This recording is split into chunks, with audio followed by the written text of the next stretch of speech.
안녕하십니까. 매일 아침 조간신문의 주요 기사를 딱딱 풀어서 해석해드리는 조간딱풀 11월 9일 목요일에 인사드립니다. 내년 4.10 총선 이제 딱 5개월 앞으로 다가왔습니다. 현재 전국 주도권은 국민의힘이 쥐고 있는 느낌이 들죠. 메가시티 서울을 거대한 도시로 블록으로 만든다. 그리고 부산, 울산, 경남도 마찬가지고 호남권도 마찬가지고 이 이슈를 국민의힘이 선점을 했습니다. 거기다가 주식, 공매도 금지, 이것도 개미 투자자들에게 환호를 받으면서 국민의힘이 전국을 주도하는 그런 양상입니다. 인요한 혁신위원장 여러 가지 잘못된 방향으로 가고 있다는 지적을 받지만 저도 그렇게 생각을 하지만 일단 이슈는 선점을 하는 그런 효과를 보이고 있죠. 자, 그래서 민주당은 이재명이 영장이 기각되고 나서 전국을 주도하려다가 지금 놓쳐버렸습니다. 놓쳐버린 이재명의 민주당이 하는 일은 다수 의석, 국회의원의 다수 의석을 바탕으로 힘자랑을 하는 겁니다. 힘자랑을 하면서 어떻게 전국 주도권을 다시 찾아가려고 하는 그런 모습을 보이고 있는 상황입니다. 조선일보 일면 톱 그리고 3면 기사를 같이 보여드리겠습니다.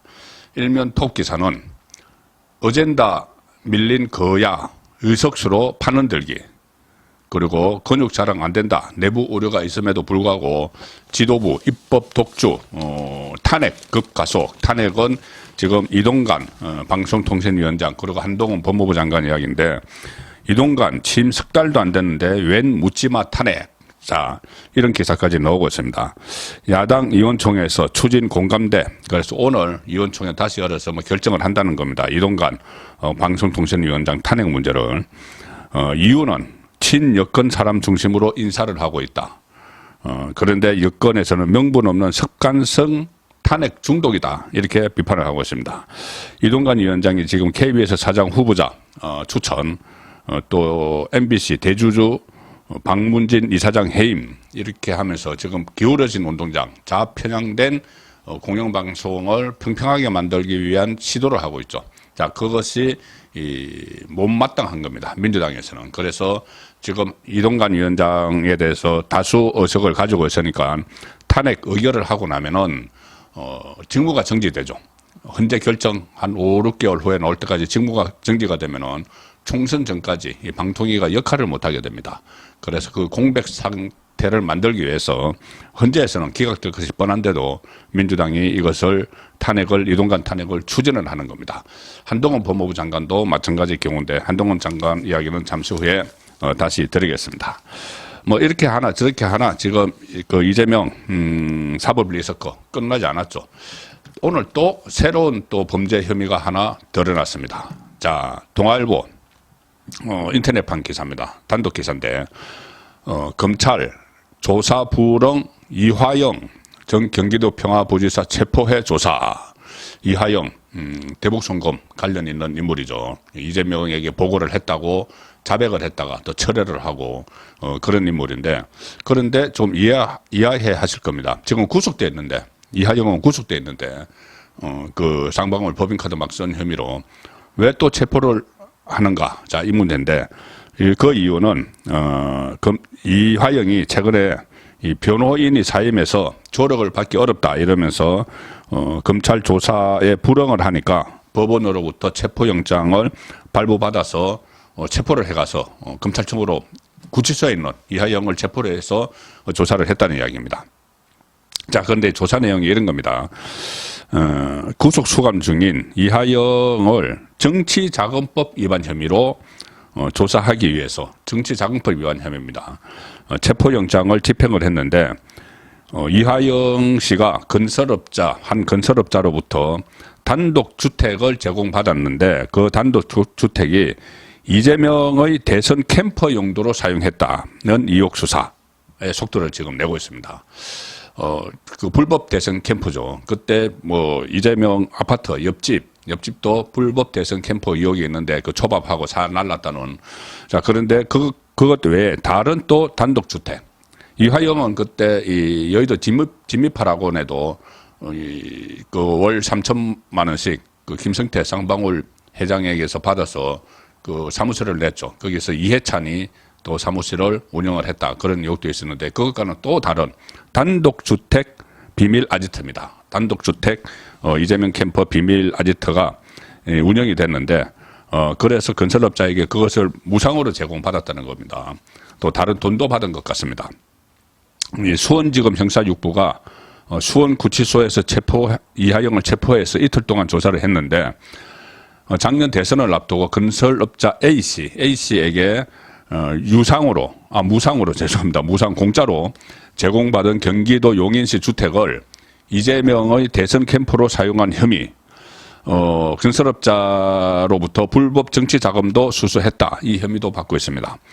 검찰에서는 이하영이 이 변호인을 사임해서 조력을 받기 어렵다 이렇게 조사에 불응을 하니까는 불리하니까 지금 조사 안 받으려고 하는 거죠. 그러니까 체포영장을 아예 그 법원에 신청을 해서 발부받아서 체포해 가서 조사를 한 거죠. 이화영은 2021년 12월부터 작년 3월까지 그러니까 3월 9일에 대선이 있었으니까는 대선 직전까지 건설업자로부터 이 주택을 제공을 받았는데 이 건설업자가 검찰 조사에서 이렇게 이야기합니다. 작년 대선 전에 주택에 갔더니 자기가 공짜로 임대해준 그 주택에 갔더니까 가보니까 책상과 컴퓨터가 여러 개 있었고 개인주택에 그 단독주택에 책상과 컴퓨터가 여러 개 있었고 청년들이 앉아서 일을 하고 있더라. 웬 청년들이 앉아서 일을 하고 있더라. 대선 때. 그래서 이하영이 말하기를 공짜로 이제 자기에게 단독주택을 줬으니까는 왜 이렇게 사람이 많은가? 왜 컴퓨터가 이렇게 많은가? 물었겠죠. 그러니까는 이화영이 대선 지원 업무를 한다고 했다. 이 취지로 검찰에서 이 건설업자가 진술을 했습니다. 검찰은 이 주택에 연결된 인터넷 서비스 가입자가 누구냐? 이하영의 측근 이모 씨인 사실도 파악했다. 이 씨는 이하영이 쌍방울 그룹의 대북 송금을 이 대표에게 보고했다고 진술한 것으로 알려진 올 7월경 민주당 박찬대 의원을 만나서 이하영의 부인 백모 씨와 전화통화를 주선한 인물이다. 자, 이우일 여기서는 이름을 밝히지 않았지만은 그때 이야기가 나왔었죠.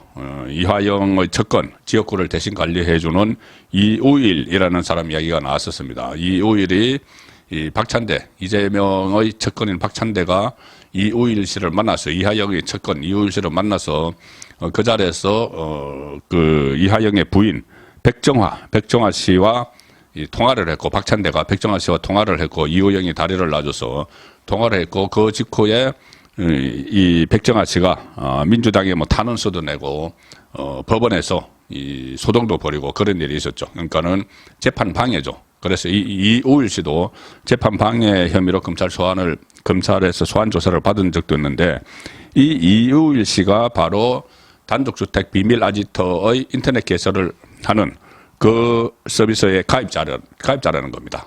그러니까 다 연결되는 거죠. 이재명의 비선 캠퍼 이것을 또 관리를 했던 이하영, 이우일 이 인물들이 또 재판 방해도 하고 이재명을 위해서 이하영의 부인을 또 이우일 씨가 설득을 해서 법정에서 소동을 벌이는 그런 결과까지 나온 것이 다 지금 연결되어 있는 겁니다. 자, 다음 소식은 여당 소식을 전해드리겠습니다. 지금 이준석 이야기가 자주 나오는데 이준석의 이 실체가 지금 점점 드러나고 있습니다. 이준석의 신당 어쩌고 하는데 그거는 다 일종의 허상에 가깝다. 오히려 국민의힘에 마이너스가 되는 것이 아니고 민주당에 더 그 마이너스가 된다. 그 부분을 제가 몇 차례 말씀드렸는데 오늘 언론에서 그것을 다루기 시작을 했습니다. 일단은 이준석이 뭐 총선 앞두면은 뭐 신당 이야기 자주 나옵니다. 이준석뿐이 아니고 그래서 제3지대 이런 이야기가 나오는데 지금도 뭐 5개월 앞이니까 그런 이야기가 당연히 나오죠. 일단 그 상황을 먼저 설명을 드리겠습니다. 자, 조선일보 정치면 기사입니다. 신당 띄우는 이준석 금태섭 만나볼 것 비명 싸가지 거절 이 이야기입니다. 이준석이 최근에 제3지대 그리고 민주당 비명계를 아우르는 신당 창당 가능성을 언급을 했죠. 뭐 비명계도 만나고 있다 그렇게 이야기했는데 조홍천과는 통화를 했고 이상민은 뭐 10월 중순에 만났고 그런 게 지금 알려지고 있죠. 그 가운데 새로운 선택, 뭐 또 제3지대 한다고 금태섭이 또 나서고 있죠. 선거 때마다 나오는 이야기입니다. 그런데 금태섭이 뭐 이준석을 조만간 만날 것이다. 뭐 만나서 어쨌든 그런 모습을 계속 보이는 거죠. 선거 때 장이 썼으니까 김종인도 나서고 그렇게 하는 겁니다. 그런데 이준석은 비명계와 같이 할 것이다 하는데 비명계 의원 대다수는 이상민을 제외한 이상민은 지금 5선입니다. 그래서 지금 민주당 공천은 절대 받지 못하죠. 이재명과 각을 세웠기 때문에. 그러니 국민의힘에도 갈 수 있다는 이야기를 합니다. 그리고 뭐 어떻게 하든 본인이 배지를 한 번 더 달아서 6선이 되면은 국회의장에 도전하는 그것이 꿈이기 때문에 무조건 배지를 다는 쪽으로 가려고 하기 때문에 이상민은 이준석에 대해서도 가능성을 놓지 않고 있죠. 그런데 다른 민주당 의원들은 이준석 신당에 합류할 생각이 없다. 이렇게 분명히 밝히는데, 자, 그 이유가 아주 본질적인 겁니다. 자, 뭐냐면은, 가령 비명계 민주당 이원욱 의원은 조선일보에 이렇게 이야기합니다. 이준석에 대해서 서로 추구하는 보수, 진보라는 이념이 다르다. 그리고 이준석은 국민 통합이 필요한 상황에서 남녀 갈라치기, 뭐 20대 남성을 완전히 자기 편이라고 생각을 하고 있죠. 그러니까 20대 여성은 또 떨어져 나갑니다. 남녀 갈라치기 등 혐오의 정치를 한다. 이준석은. 특히 이준석이 지난 6일에 같은 식당 바로 옆방에서 식사하던 안철수에게 안철수 씨, 뭐 조용히 하세요. 이렇게 소리친 그 해프닝이 있었죠. 그것을 이야기를 하면서 이준석은 태도의 문제도 있다. 싸가지 없는 정치인 이렇게 표현을 합니다. 이런 것 같아. 그러면 도저히 같이 할 수 없는 인물이라는 이야기죠. 비명계 김종민 의원도 KBS의 라디오에 나와서 이준석과 당을 같이 한다는 건 가능성이 없어 보인다. 그리고 조홍천, 통화를 했던 조홍천도 썩 현실적인 선택지 같지 않다. 이준석과 같이 할 수 없다는 겁니다. 아무리 우리가 이재명에게 공천을 못 받는다고 해도 어떻게 이준석 같은 인간하고 같이 당을 하느냐, 싸가지 없는 사람하고 그 이야기입니다. 다만 이상민은 신당 합류 가능성과 관련해서 나쁜 게 아니면 어느 경우나 열려 있는 것 아닌가. 국회의장 자리에 올라가기 위해서죠. 자, 그리고 이준석을 부추기는 사람들은 일단 민주당 그리고 좌파 계열입니다. 언론사도 지금 한겨레, 경향 이런 데서 이준석을 막 부추기고 있죠. 신당 만들어라. 그러면은 이 수도권에서 국민의힘 표를 잠식을 해서 민주당이 이길 수 있다. 뭐 이런 이야기인데, 자, 그래서 오늘 그 한겨레가 6면에서 이런 기사를 실습니다. 자, 한겨레 단독해서 실었는데, 이준석 영남에서 승부를 봐야 영남 신당 추진 뜻. 자, 한겨레가 지금 부추기기를 하고 있는 거죠. 이준석 신당. 그리고 또 오늘 이어서 뭐 대구에 출마한다는 이야기 다시 나오고 있습니다. 이준석이 그때 대구 국회의원 12명을 앉아서 밥만 먹는 비만 고양이 이렇게 비유를 했죠. 자기는 새끼 고양이고 새끼 고양이 한번 새끼 호랑이 자기 자칭 새끼 호랑이 한번 키워봐라. 이렇게 비만 고양이 대구의 12명 국회의원을 그렇게 조롱하고 야유했는데도 대구 국회의원들 참 조용합니다. 어쨌든 자, 한겨레 기사 내용은 이겁니다. 이 신당 이준석이 이렇게 한겨레에 이야기를 했다는 겁니다. 신당을 창당하려면은 국민의힘과 정면 승부를 해야 하는 것 아니냐. 그래서 영남에서 승부를 봐야 하는 것 아니냐고 생각한다. 국민의힘 텃밭인 영남에서 자기가 출마를 하겠다는 거죠. 국민의힘 후보를 끊기 위해서. 정치권에서는 이준석이 영남 신당을 만들지 않겠냐 관측이 꾸준히 나왔지만 그 뜻을 자신이 직접 밝힌 것은 처음이다. 한겨레 기사입니다. 그리고 이준석은 한겨레를 통해서 대구 국회의원들을 또 조롱을 하고 도발을 합니다. 비만 고양이 얘기까지 내가 했지만 아무 변화가 없다. 그리고 지금은 영남에서 승부를 보는 것도 의미가 있다. 이렇게 이야기합니다. 그때 비만 고양이 이야기를 했었죠. 한겨레가 또 그 상황도 상세히 설명을 해줍니다. 그러고 나서 이재명 대표 멘트를 이재명 죄송합니다. 이준석 멘트를 다시 다는데, 현실적으로 모든 지역구에 후보를 내는 건 어렵다. 자기가 당을 만들더라도. 수도권도 당연히 성무수지만 핵심적으로 회피하지 않아야 하는 게 영남이다. 영남에서 국민의힘과 승부를 해보겠다. 뭐 말은 뭐 이렇게 할 수 있죠. 현실하고는 다른 이야기입니다. 그래도 한겨레는 계속 이준석이 잘한다 띄워줍니다. 이렇게 씁니다. 한겨레가. 이준석의 영남 진당 구상은 내년 총선에서 국민의힘 핵심 지지층인 대구 경북을 중심으로 돌풍을 일으켜서 보수정당 판의 변화를 추동하겠다는 뜻으로 보인다. 국민의힘이 분열하면 내년 총선이 어렵다. 자, 보수정당의 변화를 추동하겠다. 그러면은 국민의힘에서 막 이탈자가 생겨서 이준석에게 간다는 그 예단이죠. 자, 그런데 제가 몇 차례 말씀드렸다시피 뉴스토마토 여론조사를 그때 말씀을 들으셨죠. 이준석이 당을 만들면, 유승민과 같이 당을 만들면은 국민의힘에서 이탈하는 사람보다 민주당에서 이탈하는 사람이 더 많다. 왜냐? 유승민, 이준석은 민주당 지지층의 응원을 받기 때문이다. 자, 그 말씀을 들었는데, 그 뉴스토마토 기사 내용을 민주당이 내부에서 공유를 하고 있다는 겁니다. 공유를 해서, 야, 이거 이준석 신당 만들면은 국민의힘이 불리한 게 아니고 우리가 불리한 거야. 정신 똑바로 차려야 돼. 자, 이런 뉘앙스의 이 내용을 공유를 했다. 자, 중앙일보 3면 기사입니다. 제목은 이준석 신당 생기면 국민의힘보다 민주당 지지층이 더 이탈한다. 내부 여론조사 결과에 야당 내 긴장감. 내부에서도 뭐 여론조사 결과를 한 것 같네요. 최근 더불어민주당 지도부가 이준석 신당이 생기면 내년 총선에서 민주당이 더 손해를 볼 수 있다는 취지의 내부 여론조사 결과를 공개를 했습니다. 내부 여론조사.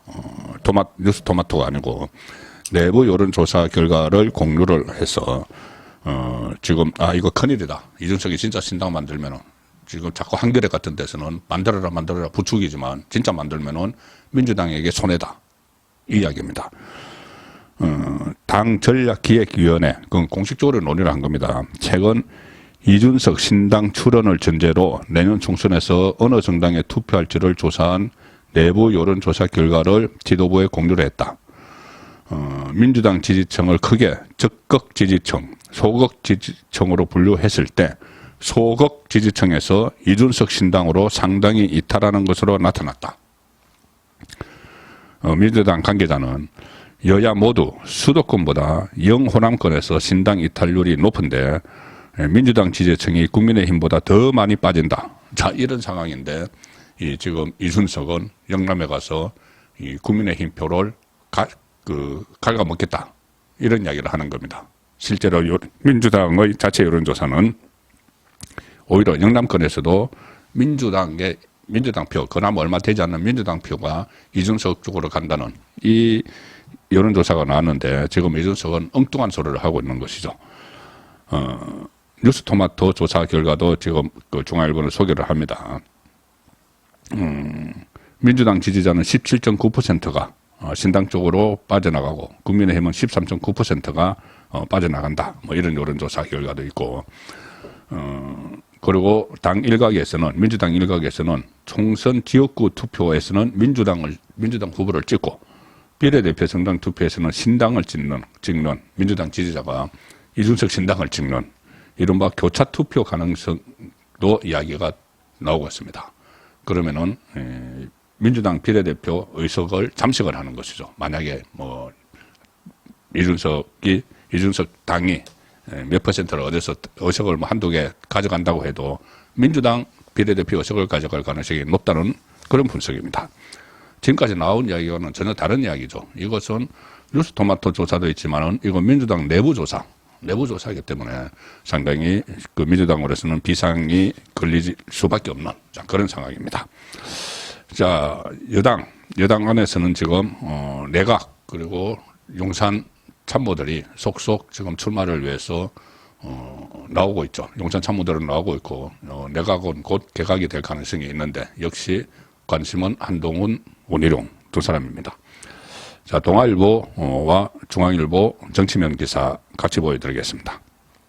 동아일보는 커지는 한동훈, 원희룡 역할로 당내에서는 용산 참모들은 흠지가야.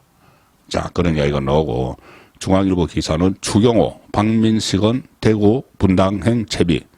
자, 원희룡, 한동훈 선택은. 자, 이렇게 기사가 나옵니다. 한동훈은 제가 그제 말씀드린 대로, 지금 후임을 물색을 하고 있다. 그래서 총선 출마가 거의 기정사실화된 상황입니다. 자, 이 중앙일보 기사는 이렇게 씁니다. 여건에 따르면은 박민식 보건부 장관이죠. 원희룡 국토교통부 장관, 그리고 전 통일부 장관인 권영세 의원 등이 서울 모처에 모여서 국정 현황과 총선 전망 등에 대한 얘기를 나눴는데, 자, 이 자리에 한동훈 장관도 있었다.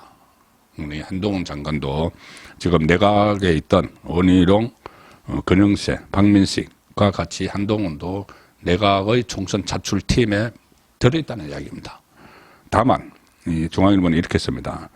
다른 여권 관계자는 윤석열 대통령이 한동훈은 내가 쓸 데가 있으니 자꾸 바람 넣지 말라는 취지로 말한 적이 있다. 그런데 이것은 저도 말씀드렸지만은 그 전의 상황입니다. 강수구청장 보궐선거에서 패배한 이전의 상황이죠. 그때 당에서는 한동훈 자초를 강력히 요구했지만 윤석열 대통령은 아니야, 한동훈 그 장관은 쓸 데가 많어, 내각에서 일당백을 해주고 있으니. 자, 그래서 좀 그 한동훈 장관의 총선 출마에 회의적이다, 그런 말씀을 저도 들었었는데, 그런 일은 분명히 있었던 것 같지만은 윤석열 대통령이 그런 이야기를 한 것은 주변에. 그런데 이 강서구청장 선거 이후에는 분위기가 바뀌어서 원희룡은 물론이고 한동훈 장관도 출마 체별을 하고 후임도 물색하고 있는 그런 상황으로 변화가 됐습니다. 자, 마지막 소개해드릴 기사는 동아일보 일면 톱. 자, 대법원장 후보자의 원칙주의자 조희대. 윤석열 대통령이 이균용 국회 부결 33일 만에 어제 정식 지명을 했습니다. 보수 성향인데 이제 인사청문회 저번에 이균용을 부결시켰기 때문에 민주당이 또 뭐 부결시킬 수도 있겠죠. 그런데 이 조희대 후보자는 2014년 3월 당시 양승태 대법원장의 임명 제청으로 대법관에 임명돼서 활동을 한 적이 있습니다. 그래서 한번 대법관 인사청문회를 통과한 적이 있죠.